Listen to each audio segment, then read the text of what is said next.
Joined in my prayer namaste. For those that have joined in, sorry, you got disrupted there. My prayer namaste once again. And welcome to this evening's talk, lecture, an interesting topic indeed, the choice of name. It is one of the sanskars, and it is the fifth sanskar. And Naam meaning name, and the Karan is creation, how to choose. It is a topic that is our part of the 16 sanskar, which I mentioned is the fifth one. It's a direction to our lives. So is the name identifying who we are or who you are? A ceremony that is celebrated amongst families, a name to be respected, and choosing a name that is meaningful, and to make that baby comfortable in adulthood. So let's not choose a name that is a teaser. And taking us through that, through the significance, I know DDG is going to run us through that. And she is going to give us a lecture on the significance of the Naamkaran Sanskaar. So therefore, I have the pleasure to introduce to you our guest tonight. And she is none other than Mrs. Shireen Munro. Shireenji is a pharmacist and an MBA graduate employed at the R.K. Khan Hospital. She is a compliance officer on the Financial Services Board. She holds a COVID certification and served as a member of the academic and the executive committees of the Hindi Shiksha Sangh. She is currently a final year student in the School of Vedic Studies. She has been inspired and encouraged by her late father-in-law, Panditji B. Bihadar, a past president of the Arya Samaj South Africa. DDG, Shireenji.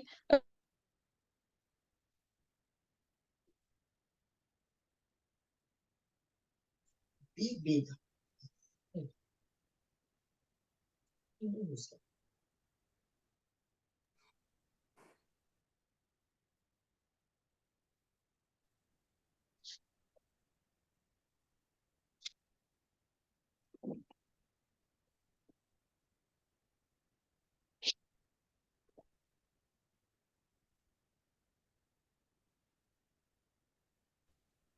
Karuna, I don't know if I'm lost. Oh, Didi is there. You've been lost, so Shireen will start. Right. Prem Namaste to the President of the Arya Samaj, Pandit Arti Sharan Nanichan, revered Pandits, ladies and gentlemen. My topic for this afternoon is the significance of the Naamkaran Sanskaar.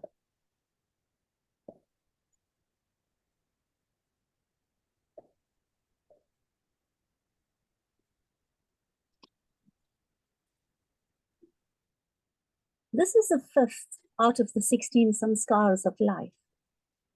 People may not perform the other sanskars, but this one gives us such great significance that it is performed in almost every home.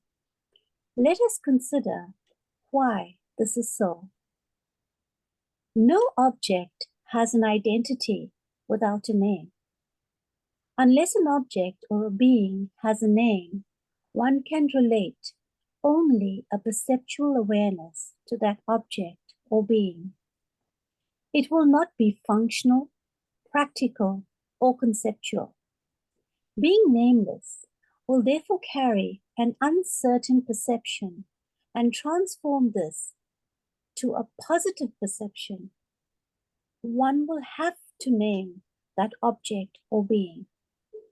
Our purpose in life cannot sustain an uncertain perception. Positive perception is imperative, and that gives rise to Naamkaran, the act of naming. Since the child will not live in isolation in a restricted world, it is important to give the child a suitable name. This process of giving a name, naming, has been given a form of a religious ceremony by Vedic ideology.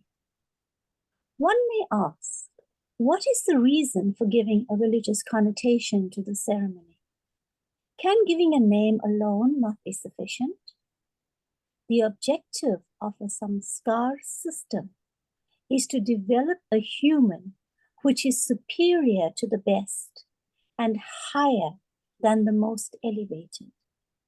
From this point of view, then, it is the responsibility and duty of every parent to give such a name to their child, which always reminds them of a certain aim or objective in life that they have in mind for their child. This is a process of awareness for the parents. At the point of the Naamkaran Sanskaar, the parents have reached a stage where they wish to give their child a name which reflects their sentiments, which will inspire the child. Whenever the child is dressed, then that child's heart and mind would be favorably influenced, realizing the full potential of his or her name. This is the very reason for Vedic ideology making the Naam Sanskar part of a religious process, where its true value and significance can be brought to the forefront. What is a name? Is it merely a word? No. Now let us examine the significance of that word or the impact of that term, sound, or speech, which is situated in between the mind and deed or action. Yan manasa manute tat vacha vadati. Yat vacha vadati tat karmana karoti. Whatever we think in our minds, the same sound is reflected in our speech. And whatever sound we speak is reflected in the actions that we perform. Hence, the word or sound is in the middle, with the mind on one end and the action on the other end. Imagine a Christmas cracker, with the middle barrel being the sound or the name, and the opposite ends being the mind and the deed or action. If the middle link, which is that word, is activated, then it in turn activates the links on either side as well.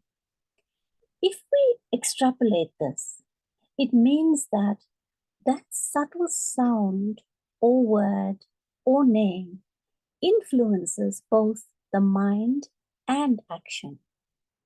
That word or noun is another term for a naming word through which meaning is derived. When we name a child, it is but a proper noun, but also a word that we have selected that will identify that child for life. Just imagine shouldering that responsibility and how much time, reflection, and discernment that must involve. Now let us consider the Swistakrit mantra and its significance in the Naamkaran Sanskaar.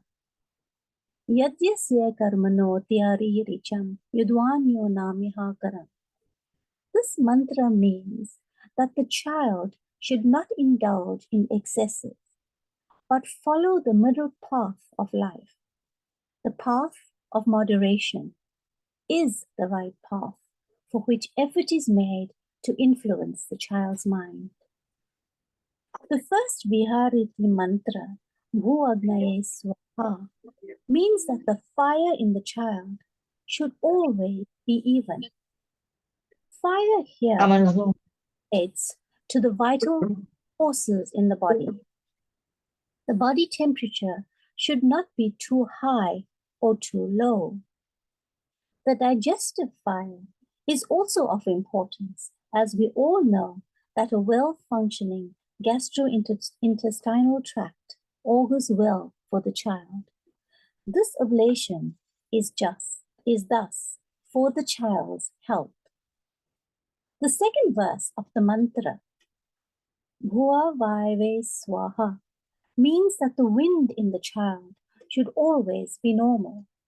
Prana, Apana, Udana, Vyana, Samana should function in equilibrium. The third verse of the mantra, Swaha Adityaye Swaha, means that not only the material body of the child be healthy, but also in the field of mental and spiritual sphere, the child should shine as the sun with wisdom. The fourth verse of the mantra, Bhur Bhuva Swaragni Vai Vai Dityabhyaha Swaha, enumerates all of the above three concepts, which sets the platform for the parent's desire that the development of the child be a harmonious one. This is of paramount significance as it sets the tone for that child's upbringing. After the Vyarati mantras, the father feels the breath coming out of the infant's nostrils and should chant the mantra, Ko asi, katamo asi, kasyasi, ko namasi, which means, O child, you are the source of pleasure and delight. You belong to God, the Lord of all power in this universe, its existence and prosperity. O child, we have satisfied you with nectar like milk. You have also given us satisfaction. May God, who is Bhuva, Bhuvaha, and Swa, bless me, that is the Father, with good and strong progeny. Thus we see that the significance of the Naamkaran Sanskaar is a two-way street. One, the child who belongs to God, and the other, the father who asks God to grant him brave and strong children. In the following mantra, Ahaspatyam Masam Pravisha Aso, the last part, Aso, is replaced with the chosen name for the child, signifying that this child may enter the reign of God's months, month after month. That is, may the child have a long life. A blessing is done as in the Jat Karma Sanskaar as well by the father, clearly outlining the wishes for the child. O my child, by the grace of God, may the sun give you to the day. May the day give you to the night. May the night give you to the fortnight. May the fortnight give you to the month. May the month give you to the season. May the season give you to the year. And may the year lead you to old age. May you live a long life. To ensure that the child's name is well announced in the presence of the guests, the name is announced clearly and then concluded with Om Sarvam Ve Purnam Swaha. A blessing by the guests for the child brings the ceremony to a close, and depending on the gender of the child, the blessing takes the form. For example, He Balike, Tvam Ayushmati, Varchasvini, Tejasvini, Shrimati Bhuyaha. Translating, O God, may you have a long life. May you be learned, religious, famous, industrious, glorious, charitable, and prosperous. Herein lies the significance of the naming ceremony. To be more relevant, not only beings, but objects too are named. And let us consider the naming of the landing point of the Chandrayaan-3 on the south side of the moon not so many months ago. The landing point was named Shiva Shakti. At first glance, one may automatically think that these are names of gods. However, this is not the case. This is likened to two fundamental forces, one clockwise and the other anti-clockwise. All manifestations in this universe transpire between two polarities. This is a proven fact by science as well. Everything is in some kind of rotation or revolution of its own. Therefore, the term, name, sound, Shiva Shakti is indicative of these forces which are considered appropriate for the whole universe. The other example that I wish to draw attention to is the reusage of the name Bharat for India. Bha, meaning bhava, is sensation. Ra means a tune. This tune is already set by existence, and you have to find your rhythm in this life. If you do find the right rhythm or tal, you are on the path of becoming a good or great human being. If not, you will succumb to the process of life. The term Bharata has the power to reverberate, and that is what makes it an ideal choice. Ladies and gentlemen, I hope that I have piqued your interest. Thank you for affording me the opportunity to speak on this platform. I am truly humbled. Namaste. Namaste. Thank you, Shireen ji, for that beautiful insights on the Naamkaran Sanskaar. And I think the second one on the Chandrayaan also gave us a little bit enlightenment with the name Shiva Shakti, powerful, powerness, and all of that. Didi ji, thank you very, very much for that very, very lovely topic. And we say thank you once again on behalf of the Arya Samaj South Africa. I'm going to ask if there's any comments. So if you got any comments, can we ask for any comments?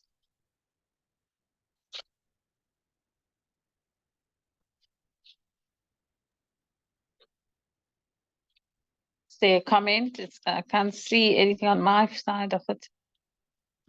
Shireen? Jay, okay, Shireen, we've got somebody on Jay.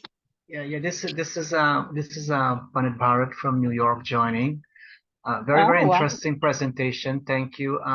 You concluded with how you Bharat. explain Bharat. Can you just do it one more time, please? I mean, first time I'm hearing that aspect of the from what I know. I mean, Bha, like how we have the word Sabha. Sabha, sa together, bha to shine. So everybody in a sabha or a samaj should shine, should not suppress each other, but to grow. But the way you explained it just now, bha means bhavana. You said, come from feeling. And the Ra. You're muted. You're muted. I can't hear you. Sorry. It's okay. Bha meaning bha meaning bhava, meaning sensation.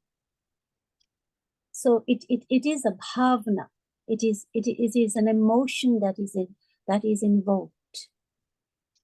So when you actually break it up, it's bharata, bharata. So bha meaning sensation and ra meaning a tune. So the tune that is already set by existence, and you have to find your rhythm in life. This is obviously translated so that it fits the meaning of the country at large. It's giving a more apt direction to why they want to move away from India as such, which is merely a geographical positioning of and that is how India was given the name India. So if you actually have a look at the constitution, you will see that the name Bharat is not excluded from the constitution. It goes something like this. It's India, Bharat, Hindustan. So all three names are given prominence, but because of the occupation of India and obviously the dominance, the name India was taken. But now there is a movement back to the more Hindustan way of saying it, and that is why even in the G20 summit, you would see that the word India did not reflect in too many places. It was Bharat that was on the invitations and on all the billboards and signboards as such. Yeah. Panditji Bharat, so that answered you? Yeah. I'm real quick too, but I've traveled to India a few times, and you know, on the government vehicles, you have Bharat Sarkar, but underneath that they have Government of India. So, but the prominent one is Bharat, as you said. Thank you so much, Ban Shireen. Very, very wonderful explanation of the Naamkaran Sanskaar. Thank you. Do we have any more? There's Bhaiji Vishnu. Namaste ji. Namaste. Question for presenter. Nikcha. Is there a difference in the process of selecting names for both male and female babies? Sorry, I didn't get that. Is there a process for the selection of names for babies and the differential of both male and female? Yes, there is. If you actually look in the in our text, there's a whole plethora of how a male name should be selected and how a female name should be selected. The different sounds, the different syllables apply to the different genders. I don't know it off by heart, but I do know that it is there. Acha. Vishnuji, you're okay with that? So. I know there is a specific number of syllables to be the selection of names, and one is odd and one is even, and they end in certain characteristics that differentiate out there. But the name of the selection of the child is dependent upon the parent deciding what and how they prefer the child to perform throughout its life as it grows from a fetus all the way into an adult. And that is what drives the whole sanskar of Naamkaran.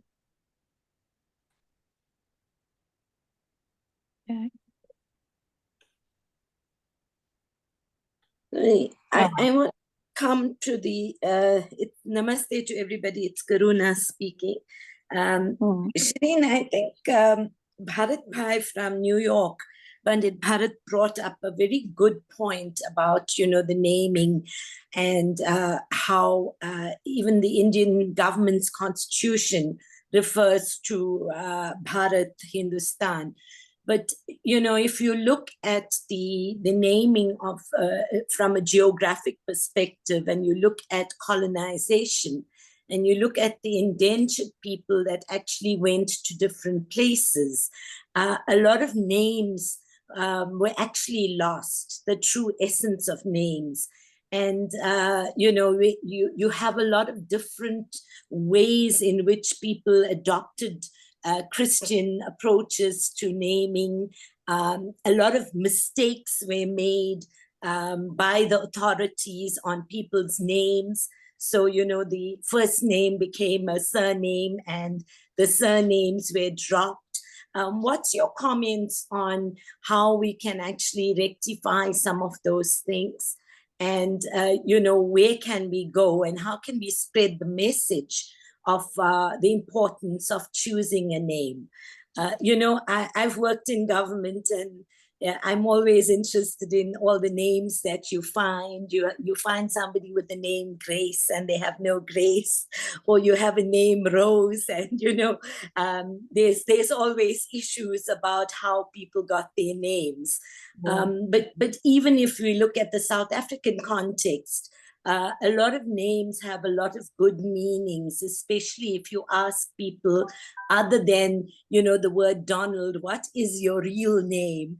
And you get, you get a word that has mercy, or a whole lot of interesting things. But I do think, we need to look at how we take these values further and deal with it. What are your views on that?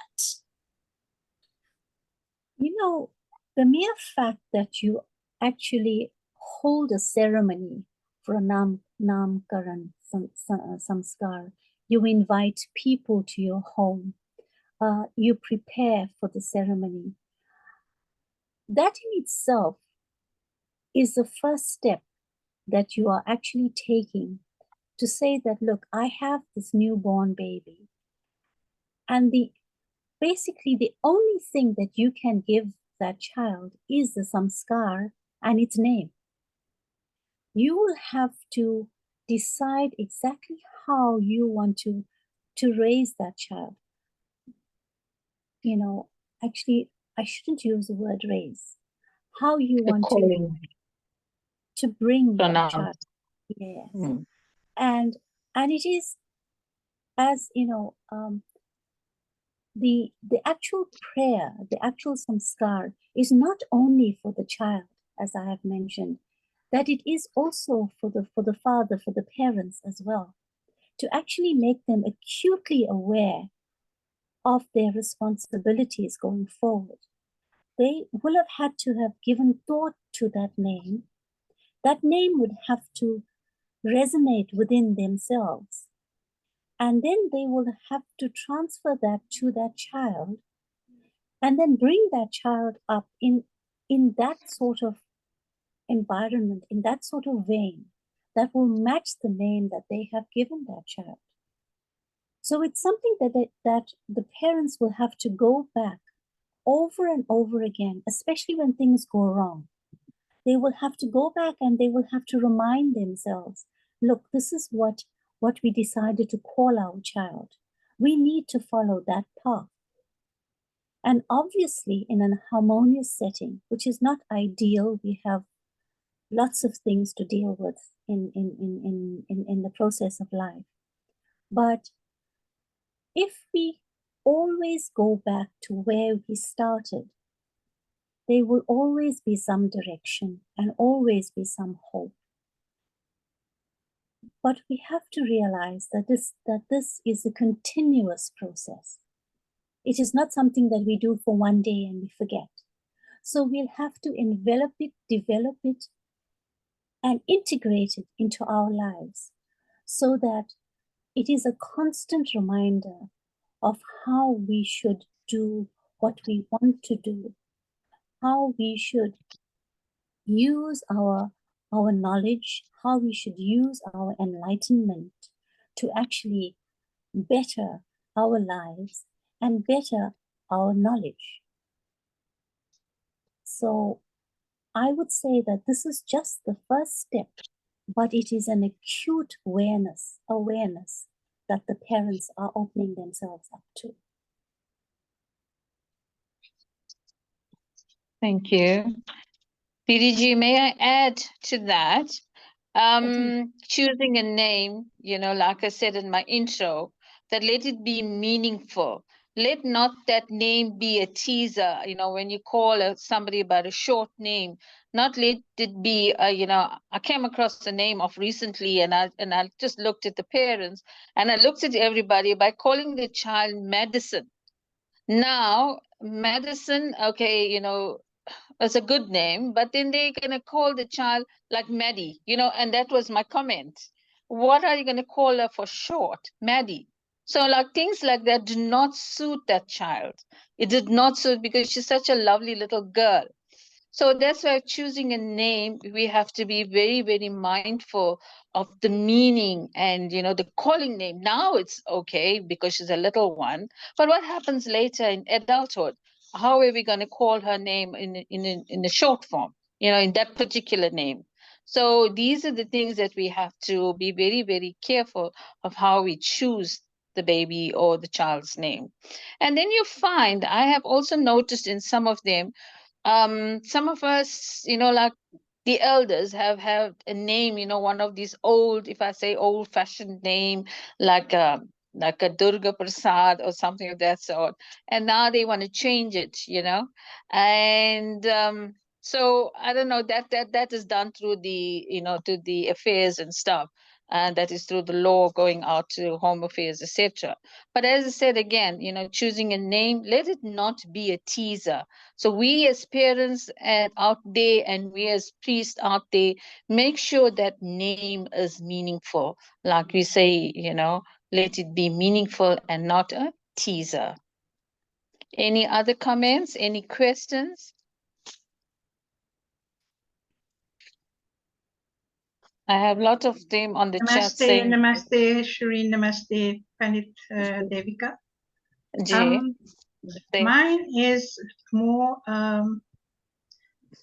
you know, as a priest, when you're asked to do a Naamkaran Sanskaar, usually the parents ask you, what letter should we go by to choose a name?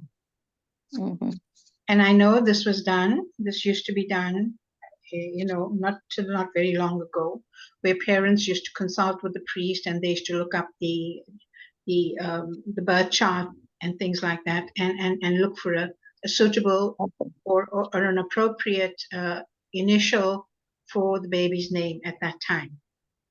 And then they would also tell you, you know, what initial is suitable for a girl and what's suitable for a boy. And I don't know if Pandit Bharat is listening to me and he can help us here, but it's not done these days. All right. Parents are not asking, a lot of parents are not asking for initials. Some of them are still doing that. Right. So that's one thing that is a decisive factor in choosing a name. Secondly, I agree with Pandit Devika. You know, children have such beautiful names and it's shortened. For instance, if you look at my daughter's name, her name is Manovriti, which is things pertaining to the mind, right? But everyone calls her Mano. And that beautiful name gets lost. So I agree with you there that, you know, parents need to choose names that cannot be shortened as well. You know, if they need a short name, they need to choose just a short name, but not one that will be shortened. And then also, Shireen, I want to congratulate you. A beautiful, well-researched presentation, and I'm very proud of you. Namaste. Thank you, Artiji. Thank you very, very much. All right. Have we got another comment or a question?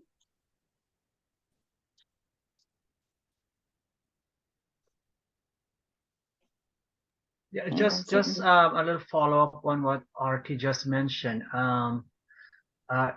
Here in New York and in Guyana, Trinidad, and other places in the Caribbean, there is a big tendency for a lot of the people within our mandirs to reach out to the pandits, panditas, to select that first letter, as we heard.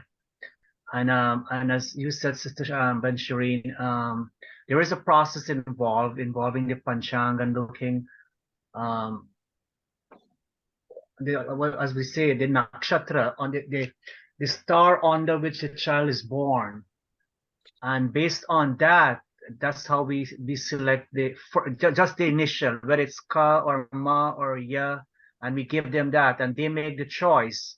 Well, we'll call the child Kavindra, or some, but that we can, sometimes they may ask you for a few examples. You'll give them a few examples if you have the time, but you give them the first initial, and they make the choice, and then you remind them, make sure it's a meaningful name, that it's a name you want to remind your child as he or she will grow, that they need to live in accordance with the values of this name. Like, for example, the other day I was at a Jagran, and I met this girl. Her name is Swarna, and I asked her, what Swarna means, and she said gold. And I said, it's not just gold, but she whose personality is possessed of golden qualities.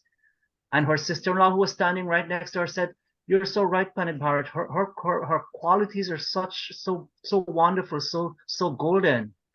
And so the point is that there is a process involved, but a lot of the Pandits, because of a time factor, they will tell the parents, okay, or Pandita as well, okay, you decide on a name that's meaningful. And but that's important, it's across the board, a name that's, and one other thing we should remind our, those of us who are older, who have younger, whose children will get married soon and will have children, not to cut their names. That's a very, very important thing. Like, here in New York, there's one of my nephew, his name is Avinash, and a lot of people call him Nash. And the minute I hear Nash, what comes to mind? The word destruction, right? And I said, please, y'all don't call the boy, call him Nash. You can say, I prefer you all say Avi, but say Avinash. Do not, cut this child's name. So thank you again for allowing me to say, share my comments here. Thank you. Namaste. Namaste. I don't see any other comments? Question?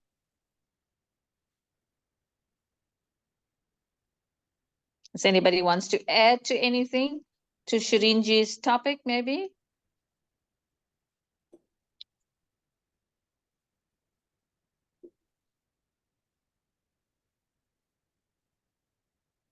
I'm just curious. In South Africa, do you guys do both the Naamkaran and the Jatkarma together, or you do them separately?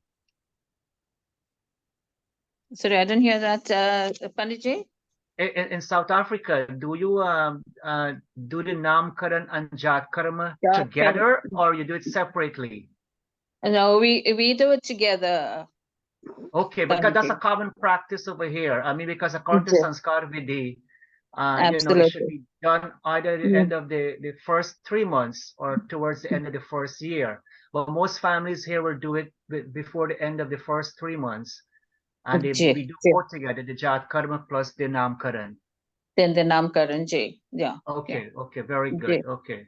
Right. I think that's a practice across all, Everybody who practice it. Yeah. It is. And you find that some of them also will add the Chuddha Karma, if it's, quick, and as say inviting families, if it's somewhere, the couple is far away and want to do all of that in one, although it's supposed to be done in your, the hair cutting that is in the 6th month or the 5th month. And you find that they want to do it all in one. It can be done. You accommodate.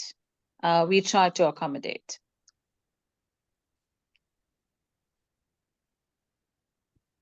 Perhaps we need to also add something to this.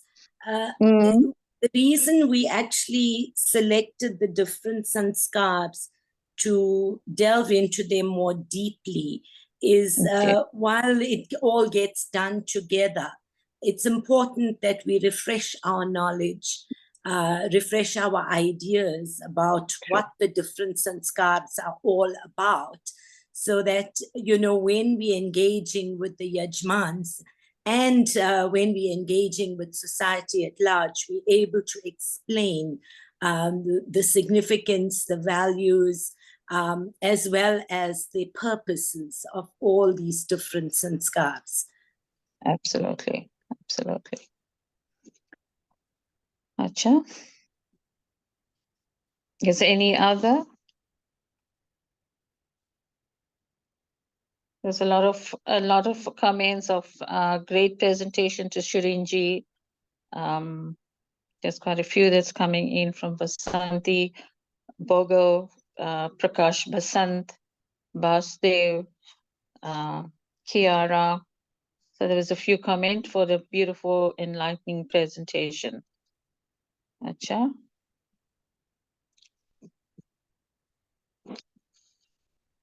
Anybody that wants to add again to anything? We've got a few more minutes. We've got at least 15 minutes. So, Shirinji, do you have anything that you want to add?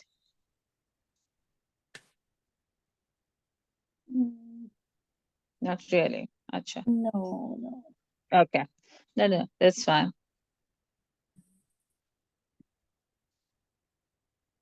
Acha. Kiruna? I'm not sure. I don't see any other comments coming in. I think one of the things we'd like to announce is this is our last Back to the Vedas lecture for this year. And next year, we're going to be having a series of monthly lectures on Back to the Vedas again. And our focus will be on Swami Dayanand. It's going to be his 200th birth anniversary. So we hope everybody will still join us again next year. Our first lecture will be on the 21st of February. We will definitely send out invitations and the announcements about it.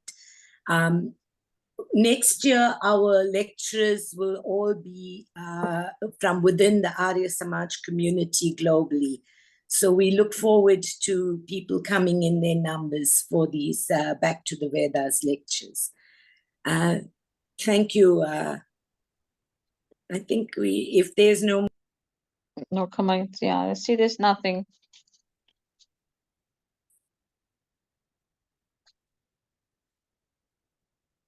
Namaste, Devika ji. Namaste. Namaste. Namaste, Karuna. Namaste, Karuna. Shireen Benji, well presented. Must compliment you on your presentation. Listening to some of the comments, and I think I came in a bit late, but listening to some of the comments, it is very appropriate that especially when priests are approached for the alphabet and for the time when a child is born, they want to get some sort of guidance and also given some sort of understanding of what the sanskars are all about, especially when a child is born. Now, I think this is an ideal opportunity as priests or for priests when they are sitting with couples, especially young couples that are about to be married, and when they're doing their premarital counseling. It is an opportune moment for them to also speak about the sanskar system and what is expected of them, because you will find that and the impact that it will have on them, especially when it comes to the planning of a family and having a child. So it is imperative and important that we speak to them about the Garbhadana Sanskar, the Punsavana, the prenatal Sanskars, and the impact that it has. And on them as parents, future parents, and also the development of the child. And so when the child is born, it's not just one big tamasha and celebration. It is a journey that they have started with themselves and with their child. So well done. And I think, Karuna, you mentioned also an opportunity using this platform for education. Maybe we could also look at creating some sort of platform where we can open that up for further discussions. Thank you very much. Thanks. Thank you, Panditji. Acha. Okay, Karunas. I'm not sure whether we can help. You can hear me? Close. If there's nobody else, then you can close. We can close with prayer. Acha. Thank you once again, all of us that's in on the meeting and on our lecture this evening. When I say thank you for your time that you've taken to spend with us. Shireen ji, thank you for a well presentation of your topic. And there's a few that we've learned. And for me today, the Bharata was one of it, the rhythm and on the Ra, which is very, very good. Thank you. At least, you know, as we say, every day is a learning day. Acha, with that, we're going to conclude and say to all of you, I know some of us have come off Diwali, we say Shubh Diwali, that's almost over. And to all of us that's heading the festive season, we're going to say take care and be safe. With that, we're going to close with Shanti Path. Om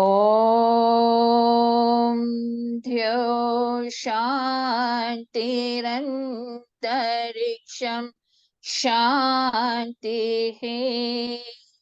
Prithvi Shantirapah Shanti Oshadaya Shanti Vanaspataya Shantirvishwe Devaha Shantir Brahma Shanti Sarvam Shanti Shanti Shanti Sama Shanti Om Shanti Shanti Shanti. My prem namaste and thank you.